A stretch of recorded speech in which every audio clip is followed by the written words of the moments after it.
Hey guys, welcome back to my channel. It's Indigo here. Hope you're having a good day or a good night, whatever time it is when you watch this video. Okay, let's get into a message for the collective. So, I was supposed to do this reading like a day or two ago, but the energies were just not permitting it. So, I was like, I'm gonna wait. I'm gonna wait. So I waited and now we're here. Let me see, collective. I feel like the energies are very sporadic right now. I know it's like the winter solstice, right? Or winter equinox, or yeah, winter equinox. So the days start to get longer, right? And it's weird because like it's like that shadow phase to me where like it got dark fast, right? So like some people, wake up early enough to see the sun, and some people wake up late enough to see the moon, right? But it was really giving me like, for some reason, like a lot of people's darker nature was illuminated within this past like moon cycle. Like people's darker energies were just very illuminated. I did do a reading where I was looking up the meaning of two. And two was also two-faced energy. Okay, so it's also giving me heavy like the collective, like you seeing both sides of people. Like we all know that there's a lighter side, we all know that there's a darker side, right? And I feel like you have been acquainted with people who are, if not just as good at reading other people. And it's like these people are like more sensitive, but they've learned to be kind of like harder due to how the world is. And it's not to say that they don't have like sweetness within them, it's just to say that they're less likely to just give it to everybody because they have been wronged by people and they don't want to be taken advantage of. I feel like collective, for a lot of you, that energy of being really sweet and people thinking it's easy to take advantage of you has been something that's followed you throughout your life, okay? Which kind of, I wouldn't say forced, but it definitely helped you get into your shadow energy. But it's like your shadow work and your healing throughout these last years have been really evolving your shadow to like not feel as though your shadow needs to protect your inner child, because like truth be told, like the inner child never dies, right?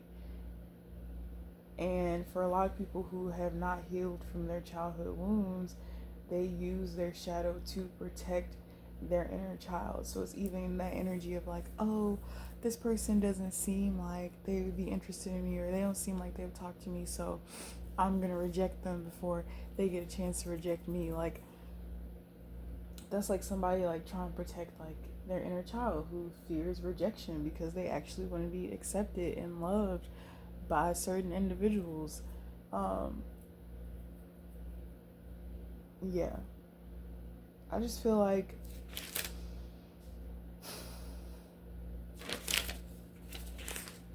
there's a lot of energy around acknowledging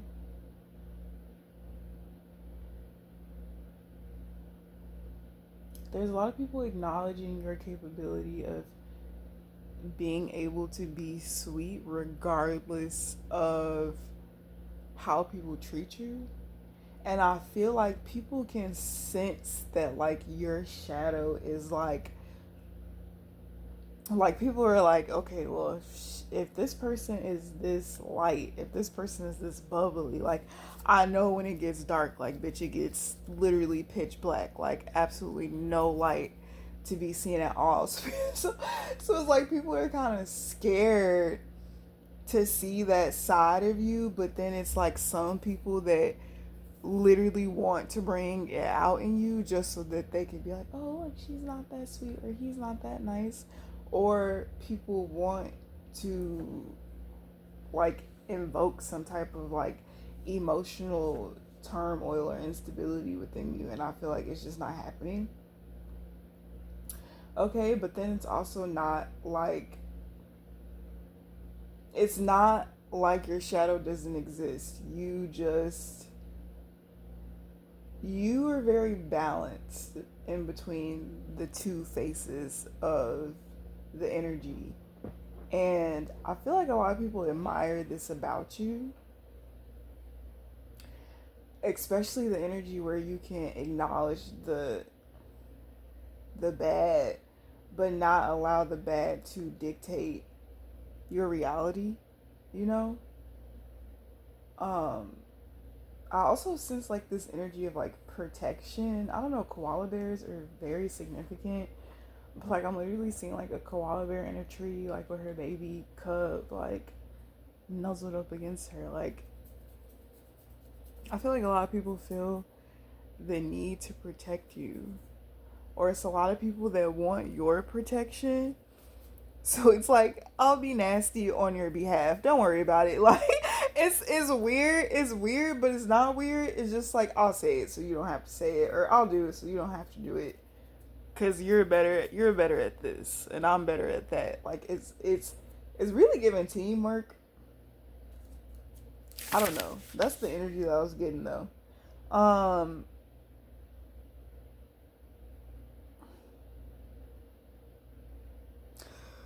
Okay. So the day that I did the math for was the 20th, which to the high priestess, right? Uh, the number came out to 13, which is the death card, and of course, 1 plus 3 is 4, the emperor. Okay, secret.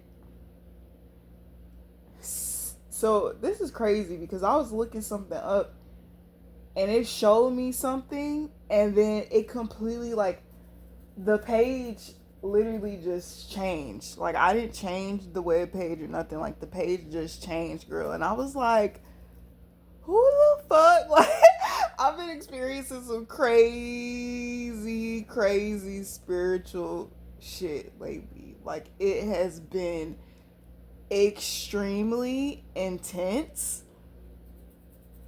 And I'm here for it. Y'all know I love the unseen. Like I love what quote unquote spooky shit. Like it's spooky season all year round over here. Like y'all know how I feel. But it was crazy. Like the page just literally like whoop, like it just changed. Like and I didn't look away from the page. I was still looking at the page and I seen something completely different than what it said, girl. But this is what I got. Secret disclosed or communicated to those initiated. So this is also the energy of like certain people are initiated into this deeper knowing and having this power, right? And now that we all are aware that everything is connected, right? The devil is connected to God, God is connected to the devil. We are really not separate in any way, shape, or form. You are dealing with people who are aware of themselves, understand their shortcomings, understanding the healing that they need to do. They understand or have went through these processes, right? And it's like these people like admiration is the word that I hear. Because when it comes to you and how they deal with you, and it may be some like slick underhanded like behavior or energy, they like you don't give that back to them, and it's almost like it creates like this energy where they feel safe around you. And then it's like you give really good advice, like you're very like understanding of, like, you are so balanced in all aspects of life. Like you don't see things, like you see black and white, you see gray, and you see color, like you see all of it. And like these people also have these gifts and abilities and these talents, but this is a different from what you're used to experiencing, collective.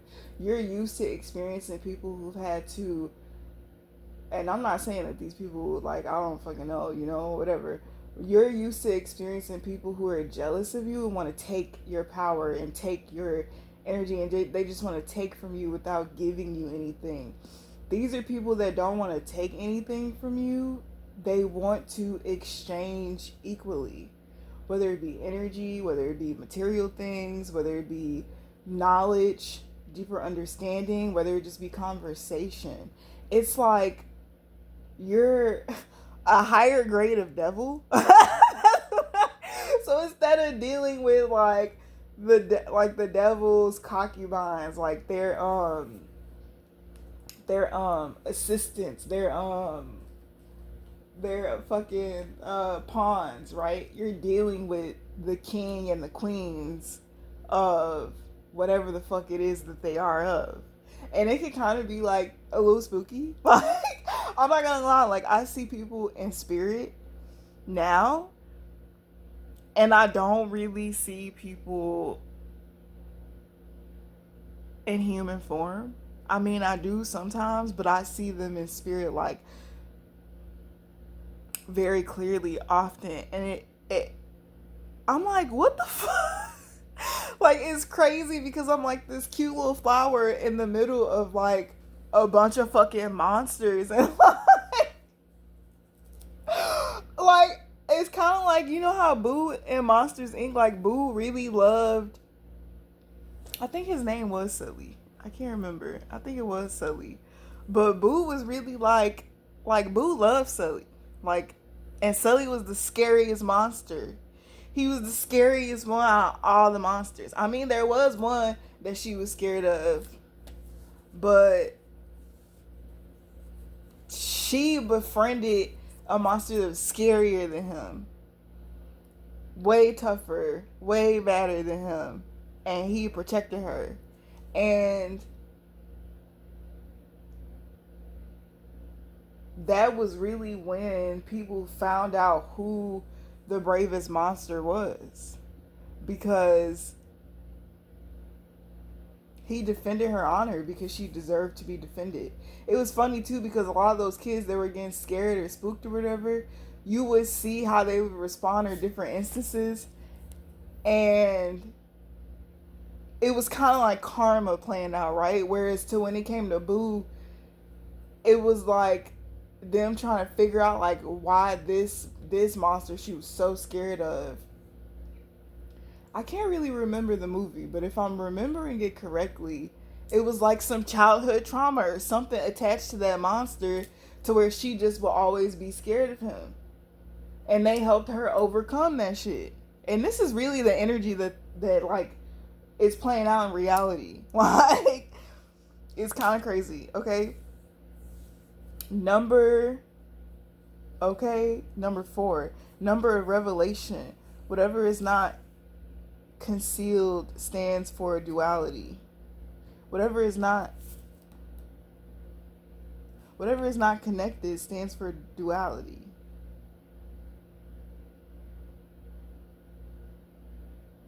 Peacemaker, resilience, wisdom, and illuminating intelligence associated with goddess. I don't know how to pronounce these goddess. I know one of them is Freya and one of them is Venus. So that energy of 4 And I didn't get a chance. That's what I wanted to do before I made this video. Maybe I'll just make it a separate video. Look up those goddesses and where they are derived from. But yeah, resilience, wisdom, peacemaker. Like, this is how people see you, as being very resilient. They're seeing you as the peacemaker, but then they're also seeing you as the people are starting to understand that the peacemaker is really the one that finishes what other people start. And I feel like that is something that people are realizing that they need. Like, they need balance. Like, they need balance within certain dynamics, and they feel like you bring that balance in, but also like by illuminating what they may not be seeing, because it's just naturally in their blind spot. Like, you have to realize, like, even in the Monster Inc. movie, Sully and that little slithery motherfucker, they were beefing. Like, they didn't like each other. Like, they had beef for a while, because it's like little slithery monster, like, he was grimy, and it's like Sully was just like a monster. Like, you feel me? Like, and it was just two, like, one of them had morals and one of them didn't. And it's like, even when it comes to like lower vibrational energies or like the underworld and shit, there's levels to that shit. Like, they're not all just getting along because, oh, we all come from the underworld or we all believe in the same shit. Like, no, it's beef down there too. Like, it's not just like, oh, we all get along because we're dark. Like, no, that's really not how it is. And I think a lot of people think that is how that is, but it's truly not.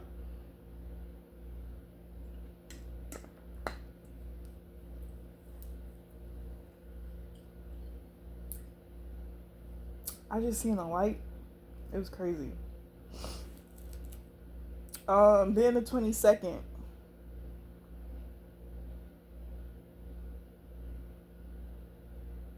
So 3 Empress, 4 the Emperor. 8 Strength. The 4 elements. Okay? The 4 seals. The 4 seasons. The 4 phases of the moon: new, half, waxing, full, half moon. Okay? 4 groups of gods: superior, ally, subordinate, and spirit. And that's something that I really want to get into.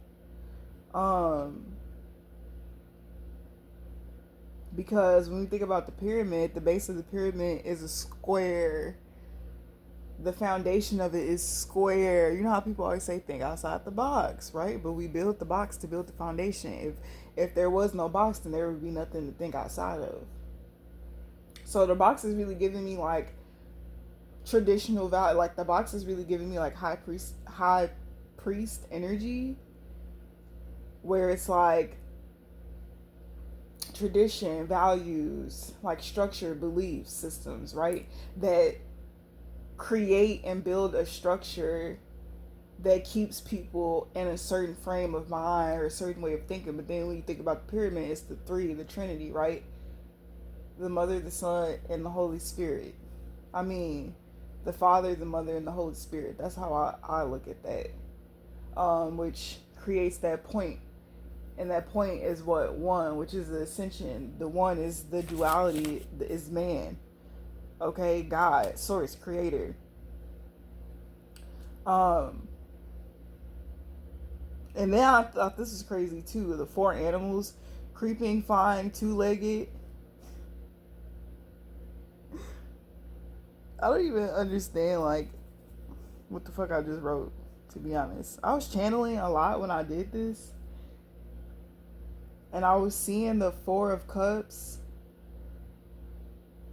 in my mind's eye, because on my card in my deck, the 4 of Cups is 3 cups in the bush.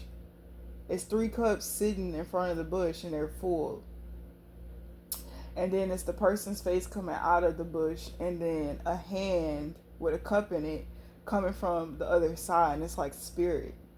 And then I was thinking about the Three of Cups. Like, Three of Cups, three people cheersing. But in this, in my head, I was creating the same energy of the Three of Cups just with four cups. It's like three people come to this foundation with their cups full, right? They have emotions, they have understanding and deeper knowledge of emotions and how to utilize them, and then how to read, emotions, and then their intuition and trusting it and using their intuition to guide them. And then there's you, right? And it's like you're looking at these three cups full with these three people, and then you're kind of sitting there wondering and trying to figure out what it is that you have to offer when there are already three people with three full cups.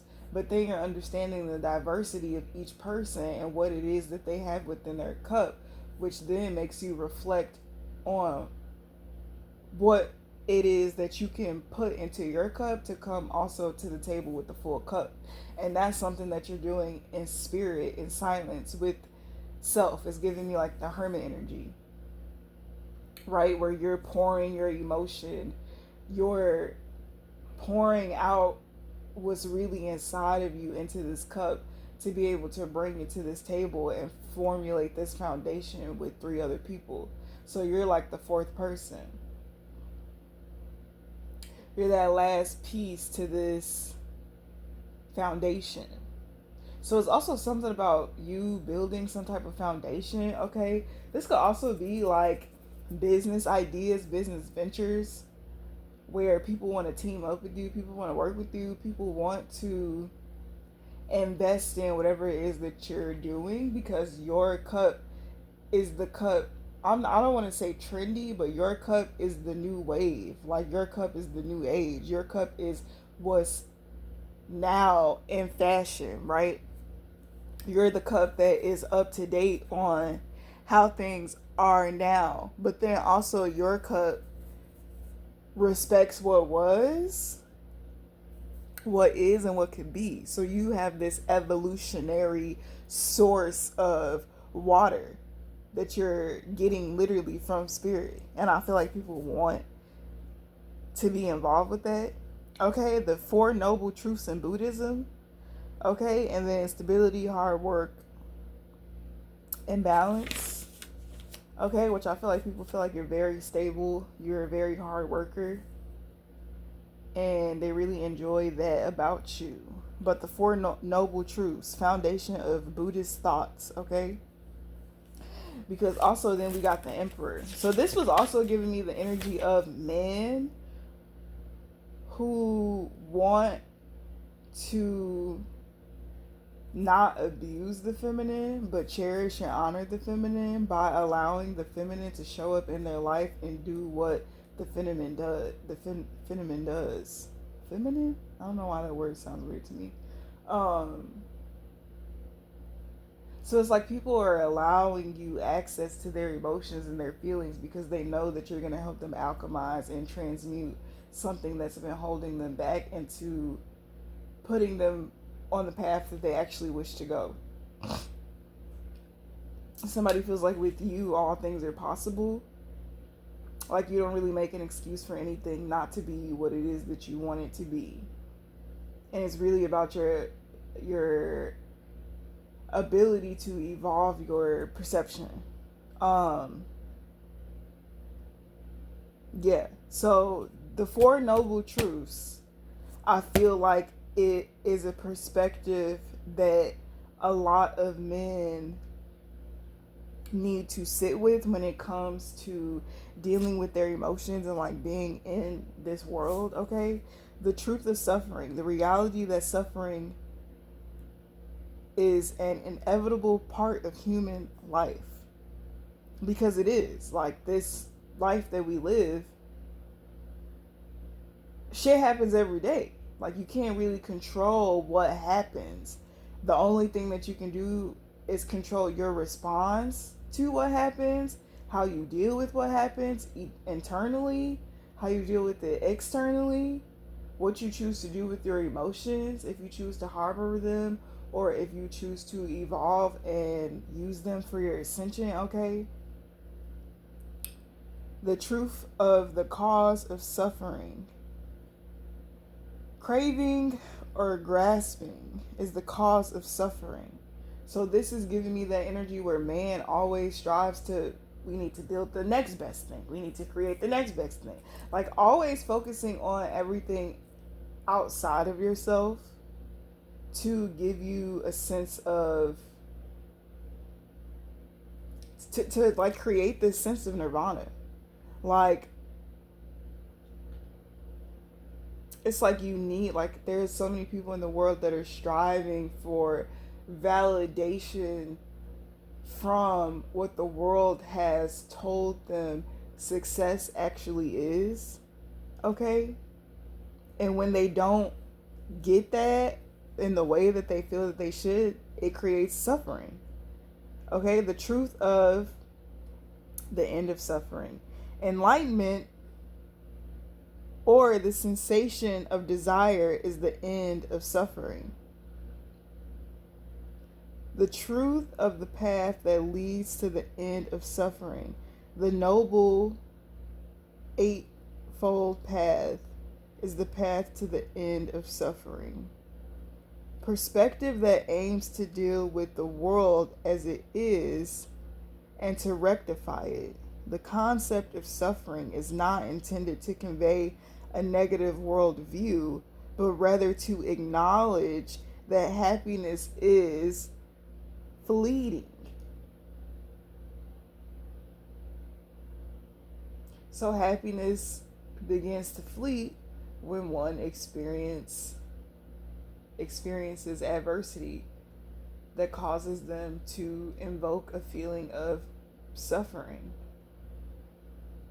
When one can just accept the circumstances, it's right, the duality. Like there's so many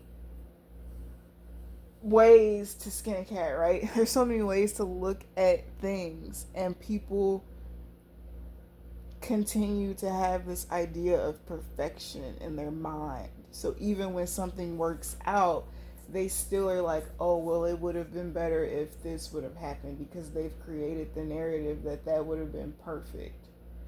But we all know that the imperfections are essentially the parts where the suffering comes in. But those are the parts that are meant to be acknowledged and used as like a shadow work prompt to go deeper within self of why do you feel like this only would have been acceptable or perfect had it had happened this way.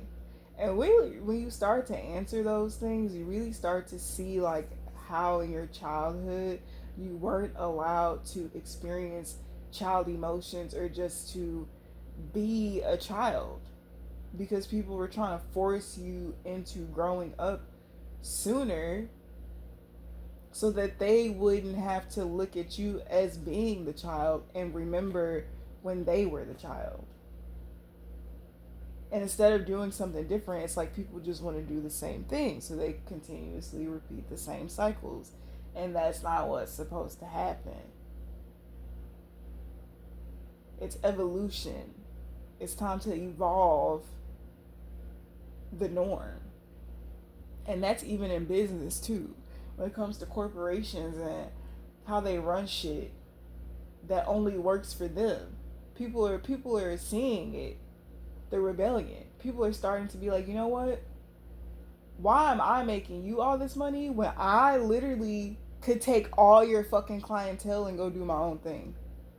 Why would I make you all this money when I could literally take all your clientele? Because people are starting to realize the value that their person holds and attracting people into the establishment to want to purchase their product. It's like if I wasn't here advocating for your product, you wouldn't have made this much money. Why do you think people do brand endorsement deals? I just seen a story.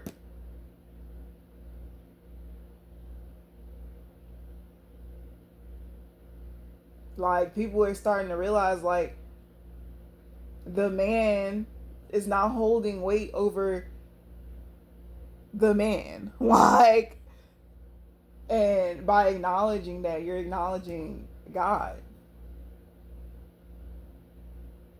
And it's like, are you gonna make somebody else God in your life, or are you going to wake up to embodying that energy and utilizing it for not only your better benefit, but for whatever this foundation and its benefit is.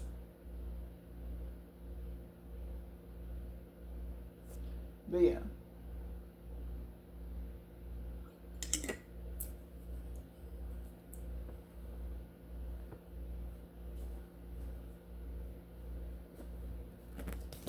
I don't want to make this too long because I need to go take a shower and wash my hair because it's quite fucking dirty. I will see you guys later. Bye.